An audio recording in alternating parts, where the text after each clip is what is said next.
Oui, donc, je disais, le génotype, c'est l'animal. L'environnement, c'est quoi? Qu'est-ce qui entre dans le milieu naturel?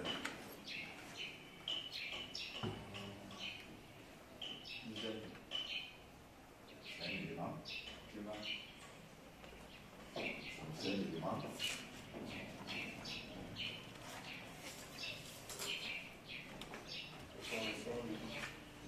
C'est où on va l'élever?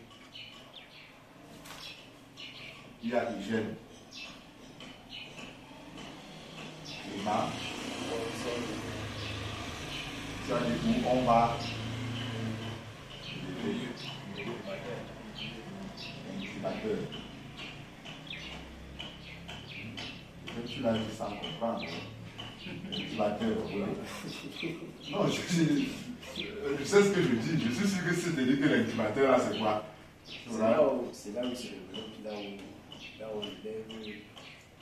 il grandit. Non, regarde, tu vois donc que tu comprends incubateur comme ça. Oh, moi, je comprends incubateur comme toutes les conditions favorables. C'est comme ça que moi, je comprends incubateur. Tu vois donc que... mais incubateur, c'est ça. Quoi d'autre?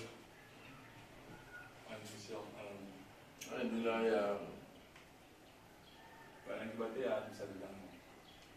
Le milieu favorable, Quand on dit quoi d'autre, dis ta part. Comment tu dis qu'il y a tout ça dedans? Donc il a dit pour vous tous. Dis seulement ta part. L'alimentation. Tu le dis en blaguant. Non, En réalité, tout ce que vous avez cité au départ n'est rien comparé à ce que tu viens de dire. C'est ce que tu ne sais pas. Parce que quand je dis que qu'est-ce qui entre dans l'environnement, quand tu dis le climat et environnement, ce sont les synonymes. Hein? Climat et environnement, c'est synonyme. Or, en fait, ce n'est pas ce qui entre. Ce qui entre veut dire que qu'est-ce qui entre, c'est-à-dire quelle est la profondeur de l'environnement. Parce que la profondeur de l'environnement, c'est climat. Non? C'est l'alimentation. C'est ça son environnement. C'est l'hygiène.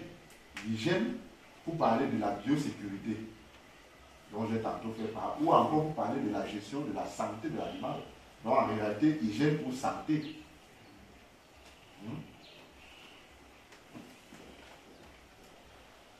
Donc il y a alimentation, il y a santé. Est-ce que tu sais que quelqu'un d'autre peut dire qu'il y a le personnel? Il y a le personnel. on a besoin de personnel. Hein? Il y a le personnel. Quelqu'un d'autre peut dire qu'il y a la lumière.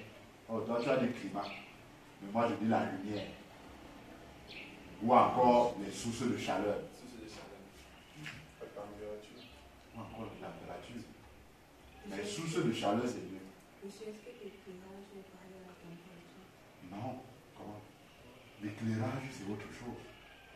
La température a un lien avec la chaleur. Mais ça n'a aucun lien avec l'éclairage. Je peux mettre la lumière qui ne produit pas de chaleur. Est-ce que c'est suffisant pour l'animal? Non. Chaleur suffisante. La lumière produit la chaleur. Ouais. La lumière peut donc produire la chaleur. C'est ça que j'ai dit, la bonne chaleur. Mais quelqu'un peut dire chaleur et l'autre dit éclairage. On sait de même.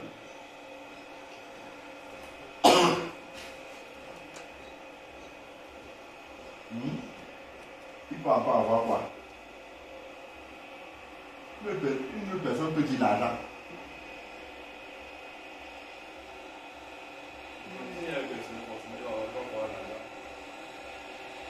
Non.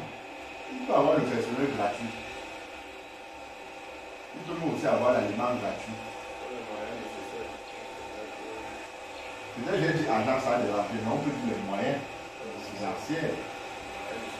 Non, pas nécessaire, financier. Parce que tout ça, ce sont les moyens financiers. Oui, il faut ça. Il faut ça. L'élément que je cite là, c'est l'élément connexe. Ça veut dire, avec les moyens, on a l'aliment, on a l'hygiène, on a le personnel, on a la chaleur, on a. Mais c'est aussi un élément. C'est aussi un élément. Voilà. Donc il faut des moyens financiers. Il faut des moyens financiers pour ça. Donc, ce qu'on retient, on retient l'alimentation, on retient l'hygiène, entre parenthèses la santé.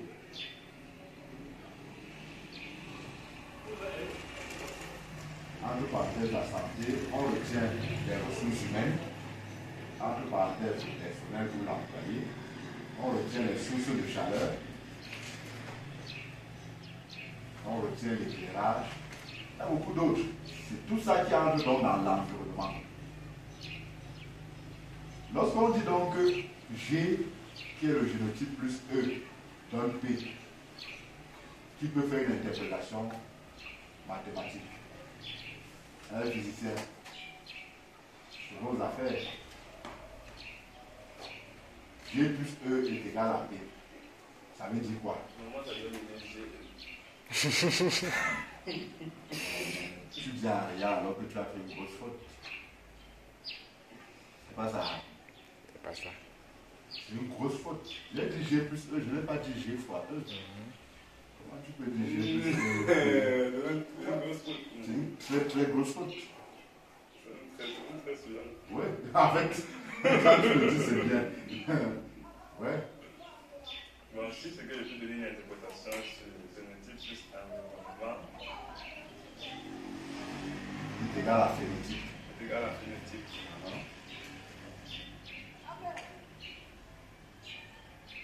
Une interprétation littérale, je veux dire.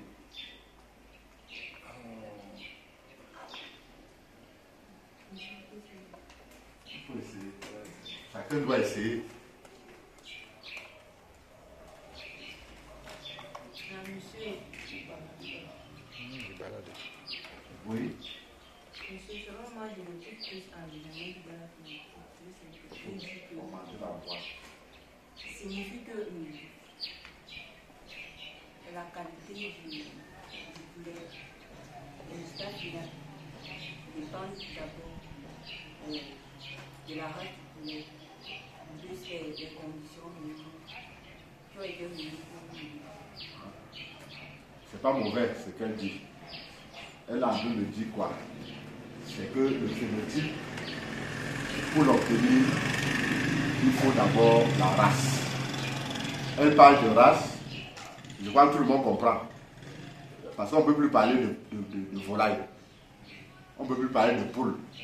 Donc on peut déjà parler de race. Parce qu'on est dans les poulets de chair. Hein? Donc, ça dépend de la race. Quand on dit ça dépend de la race, ça veut dire qu'il faut connaître la race. Et sélectionner la bonne race.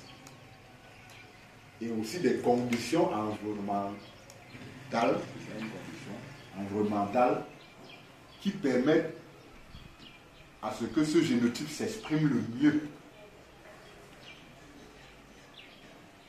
Parce que le génotype, on voit l'animal, mais en fait, c'est les gènes qui s'expriment. Lorsqu'on parle de l'expression des gènes, quand le gène s'exprime, il quitte d'une forme récessive à une forme dominante. Il s'exprime. Et donc, il quitte généralement de cette forme à l'autre à cause de l'environnement autour. Qui lui dit que non, tu étais récessif alors qu'on a besoin de toi ici. Soit par une pression environnementale, soit par des conditions favorables. La pression environnementale, c'est quoi? C'est ce que j'ai tantôt dit. Je donne le foie sans prévenir. C'est-à-dire, j'offre le foie au poulet sans prévenir. Très rapidement, il va développer les plumes. Je suis en train de faire pression. Mais je peux plutôt dire que non, tu n'as pas besoin du foie, donc c'est les sources de chaleur. Je donne les sources de chaleur, je donne les conditions. Puis quand il donne ces conditions, il ne produit plus les plumes, il produit plutôt le muscle. Et j'ai donc le poulet de chair qui est le phénotype. Le phénotype, en réalité, c'est l'expression physique du gène. C'est comme ça qu'on appelle phénotype. C'est l'expression physique du gène. Le gène qui est interne à nous, présent dans nos cellules, s'exprime et ce que nous on voit là, c'est le phénotype. On voit un gars nous avec ses muscles. Mais en fait, il y a un gène à l'intérieur de lui qui a reçu les conditions favorables pour donner ce muscle. On va voir d'autres personnes avec la graisse. Ça veut dire qu'il y a un gène en lui qui a reçu les conditions favorables pour produire la graisse. Ça nous permet, dans ce qu'on appelle l'environnement, de savoir que l'environnement peut imposer la qualité du phénotype. Je peux décider de nourrir mon poulet pour obtenir la graisse. C'est ce qu'on appelle les poulets graisseux. Je peux décider de nourrir mon poulet pour obtenir rien que le muscle ou rien que la chair, sans graisse. Je peux décider de nourrir mon poulet pour obtenir les plumes. Donc, en fonction de l'objectif de production, on peut décider de la qualité du phénotype qu'on va obtenir. Et donc, le seul moyen d'impacter sur la qualité du phénotype, c'est faire quoi? Physicien. On a G plus E est égal à P. Si je veux un bon P, je fais quoi? Tu dois avoir un bon G. Non, ça va, on n'a pas compris. J'ai dit G est généralement une donnée stable. Si je connais déjà la race, parce que là, cette expérience, vous n'avez pas compris. Il faut d'abord chercher la race. Maintenant, j'ai déjà la race. Est-ce que c'est parce que j'ai une race que j'aurai le poulet qui a la graisse? Non. Non. Tu peux faire pression. Je peux maintenant faire pression pour obtenir le poulet de graisse. Je peux faire pression pour obtenir le poulet de muscle. Selon le résultat que tu veux. C'est-à-dire qu'il me faut impacter sur quoi? En fait, le seul élément dans cette équation qui est modifiable et qui est toujours modifiable, c'est l'environnement. Je vais donc prendre deux cas pour que vous compreniez ce que je suis en train de dire. Est-ce que vous savez que l'élevage à champ ne sera jamais l'élevage au littoral? Au littoral, à 32 jours, on a le poulet de 2 kilos. 32-33 jours. À l'ouest, on part beaucoup plus à 30 jours, 40 jours. Au centre, on est à 35 jours. Vous comprenez ce que ça signifie? Il fait beaucoup plus chaud. On n'a pas besoin de plumage. Ça veut dire qu'à l'ouest, L'environnement diffère. en fait, ça veut dire qu'à l'ouest, et le point de l'environnement dont je parle, c'est quoi? C'est les sources de chaleur. Parce qu'on a fait un détail de l'environnement, non? Ce qui varie ici, c'est les sources de chaleur. Ce n'est pas l'alimentation, hein? Ce n'est pas l'hygiène, ce n'est pas le personnel. On peut avoir tout ça, mais on est au littoral, on a le poulet à 33 jours. On prend les mêmes éléments, on revient à l'ouest, on a le poulet à 38 jours. C'est-à-dire, qu'est-ce qui varie dans ces paramètres environnementaux? Ces paramètres de l'environnement, là, c'est quoi? C'est les sources de chaleur. Il faut comprendre bien ce que je suis en train de dire. L'environnement, c'est le seul élément qui varie, quelle que soit la condition où on se trouve. Au nord, c'est autre chose. Maintenant, il y a des zones, comme par exemple en France, où il y a des périodes d'hyper froid. Quand on veut élever pendant cette période, on crée une chaleur artificielle dans le bâtiment. C'est un système de chauffage. En fait, crée un système de chauffage continu. Parce que là, il fait froid sur longue période. C'est-à-dire qu'il doit avoir un système de chauffage continu, mais contrôlé. Parce que ce qu'on donne le premier jour n'est pas ce qu'on va donner le 21e jour. Et c'est ça qui impose le blanc à automatiser sa production. Parce qu'il faut donc automatiser les sources de chaleur. De telle sorte qu'à chaque fois, la température signale 23, 34, 20. Et on peut décider d'avoir 20 sur un mois. On peut décider d'avoir 32 sur 2 mois. Et ça va imposer dans l'environnement, parce que dans l'environnement, on a oublié de citer une chose. Il y a le bâtiment. Ça, c'est ce qu'on a oublié de citer dans l'environnement. Il y a le bâtiment.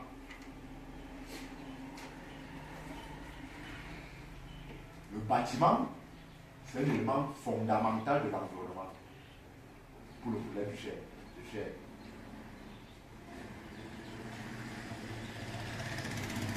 Et vous allez comprendre beaucoup plus loin. Je vous ai dit on reste dans le prédémarrage. Ça veut dire on va parler de tout jusqu'au prédémarrage. Avant de toucher les autres phases plus tard. Surtout que la formation va durer 2 mois. Voilà.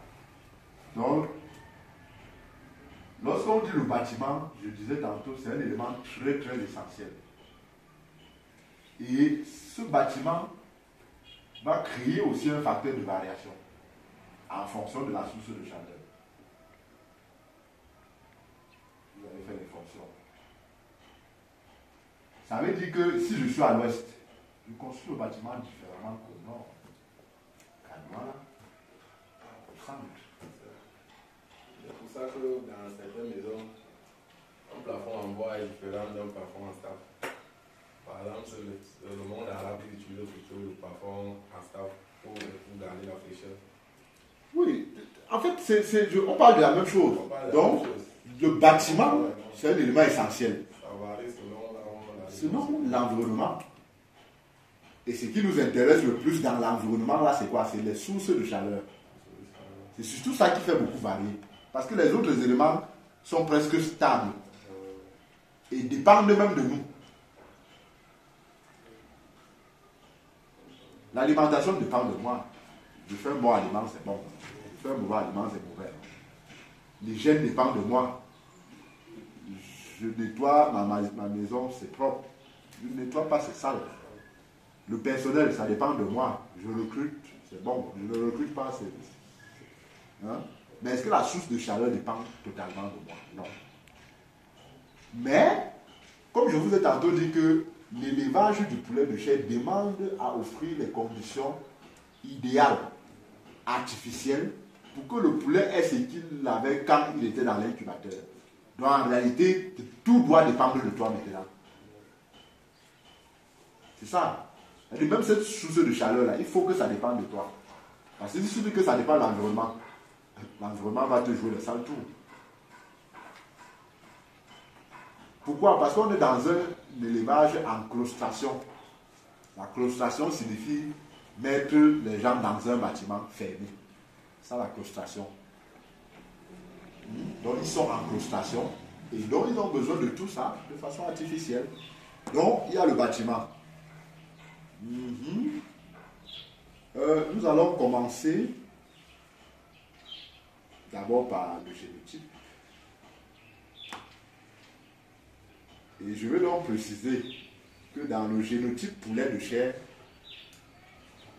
on a ce qu'on appelle les souches de poulet de chair. On ne parle plus de race, on parle maintenant de souches. Qui est en réalité la dernière classification lorsqu'on est en train de classer les règnes animaux. Il y a souche pour les animaux et il y a variété pour les plantes. Vraiment la dernière classification. On dit mammifère, après on évolue jusqu'à, on dit par exemple l'homme. On est comme ça en train de clôturer. Quand on est dans le poulet, on dit par exemple les oiseaux, après on descend jusqu'à on tombe en souche. Donc dans les poulets de serre, on parle des souches. Il y a donc plusieurs souches de poulet de chair. Les souches de poulet de chair varient en fonction de 2 choses. Ça varie en fonction du sélectionneur. Le sélectionneur ici, c'est le généticien. Ça veut dire que c'est celui qui a fait les croisements. Il décide de croiser souche A avec souche B. Si A est dominant sur B, il va obtenir souche A avec souche B comme récessif. Maintenant, moi je peux être un autre sélectionneur. Je décide de prendre sa souche A, B là. Voilà comment on écrit ça. A, B. Voilà comment on écrit. A est dominant, c'est en majuscule. B est récessif, c'est en minuscule. Donc c'est comme ça qu'on écrit ça. Quand c'est donc comme ça,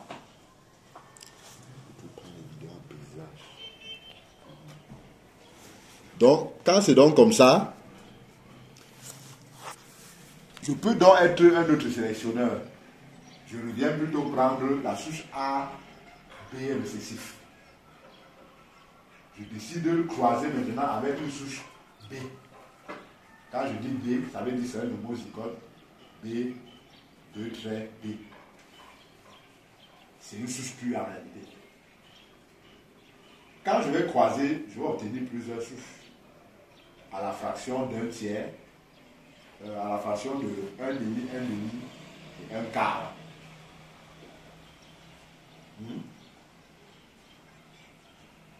Ça, c'est le croisement. Hein. On ne peut pas entrer dans tous les détails. Voilà. C'est un bas quoi. Mais vous avez fait le croisement. Voilà. Lui, il va comprendre. Voilà. Donc, je peux donc décider de prendre la souche A dominant bien récessif. Je croise avec une souche pure B. Je vais obtenir les AB dominants. Je vais obtenir les A B récessifs. Je vais obtenir les B récessifs. Je vais obtenir les BA. Il y aura plein de possibilités. En fait, en ce moment, je n'aurai plus souche A de départ, parce que je suis d'abord dans une souche A de départ. Maintenant, quand je suis à ce niveau, on parle des souches hybrides. On commence à parler des hybrides. Ça veut dire qu'en fait, le poulet de chair que vous voyez là, ou le poussin de chair que vous voyez là, c'est une souche hybride. Parce qu'il a subi tout ça. Il a subi le croisement chez les grands-parents. Il a subi le croisement chez les parents. Et il est poussin. Ça veut dire que c'est une souche hybride.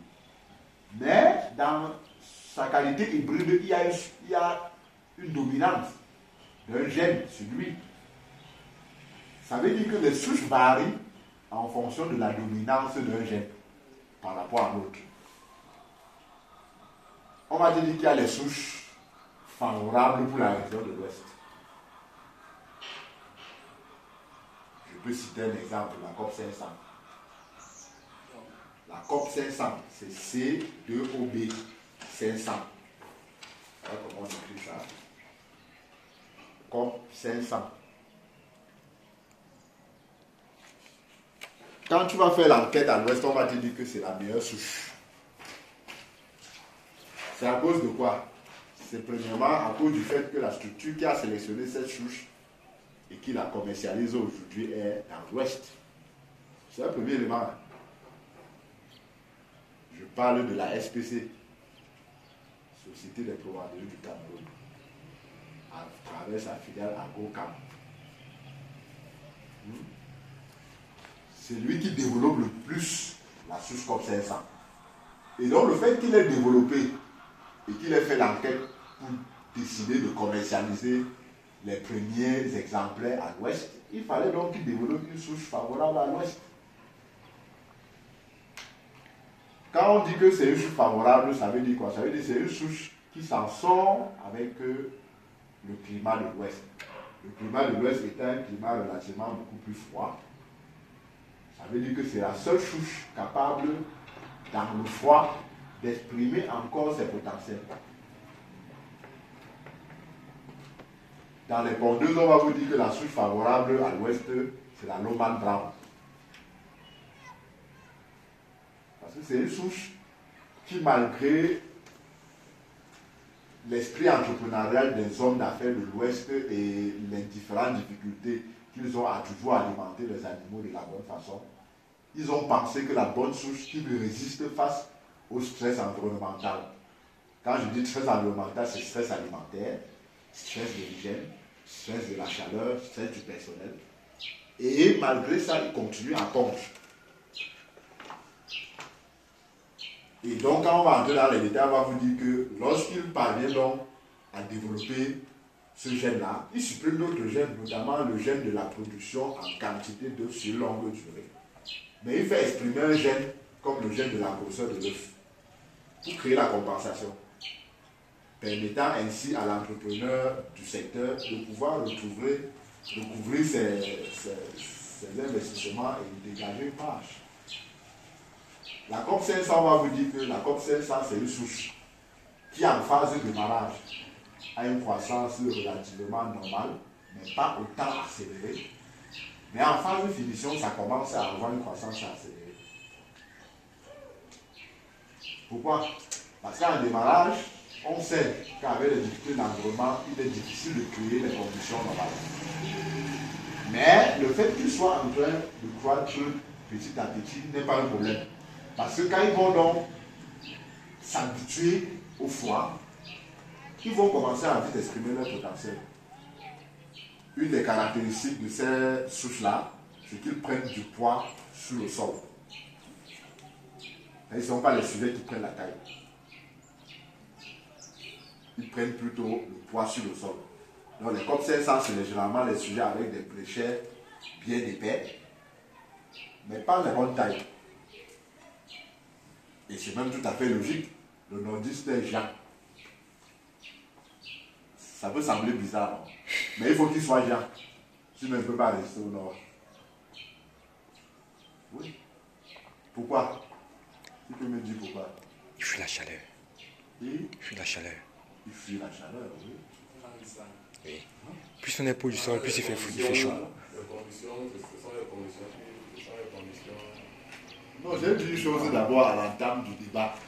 C'est que lorsque tu t'éloignes du sol, tu arrives dans un environnement où les conditions de foie sont épaisses, mais le taux d'oxygène baisse.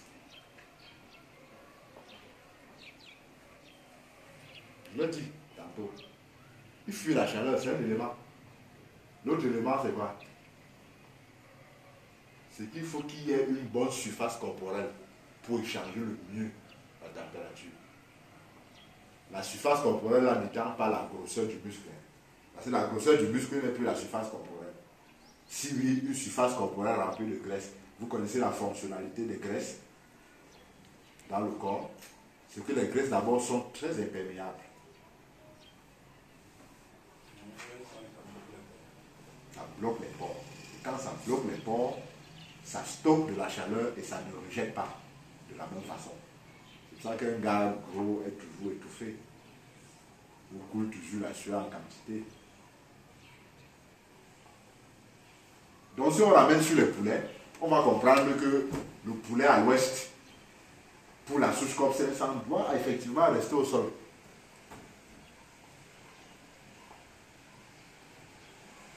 Oui. Pourquoi? Parce qu'il veut la chaleur. C'est même à cause aussi d'un autre élément. Vous savez comment les poulets respirent? Je dis respire, je mesure mon mot. Hein. En réalité, on dit perspire, la perspiration. Le poulet fait la perspiration. Perspiration. Qui en réalité, c'est quoi? C'est que le poulet ne transpire pas. Parce que dans le processus de respiration, il y a la transpiration. Le poulet ne transpire pas. Ou bien tu as vu un poulet qui transpire.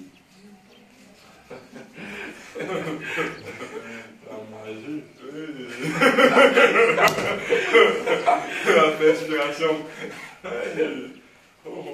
Le poulet ne transpire pas.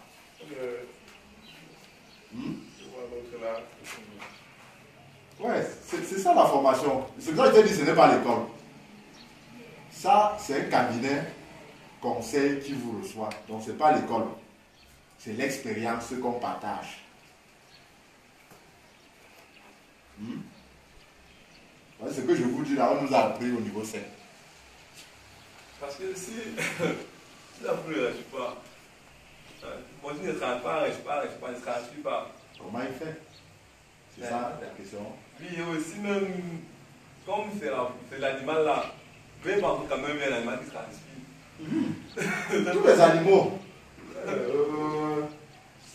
Tous les animaux ne transpirent pas. Mais il y a d'autres animaux qui respirent. En fait plutôt la trans. C'est-à-dire qui fait une transpiration. Non, il y a des animaux qui font la transpiration orale. Oui. Ouais. Il y a des animaux qui font la transpiration orale. Notamment les grands animaux là. Les bœufs, les chèvres, les grands animaux font la transpiration orale. Et la perspiration en même temps. Même pas la bouche aussi. Quand le chien commence un peu fatigué, il commence à couler là. J'ai bien parlé de transpiration orale. Oral veut dire la bouche. Donc c'est la même chose que tu dis. Je ne veux pas juste te dire bouche. Mais je t'ai dit que à la sortie de cette formation, vous devrez aussi vous habituer aux termes techniques. Sauf que chez nous, alors on dit que ça vieillit là.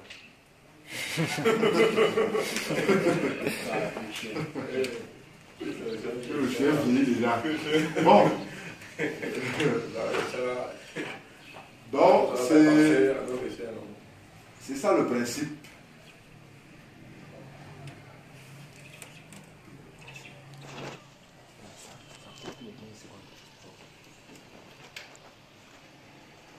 Donc vous comprenez ce que je dis, non?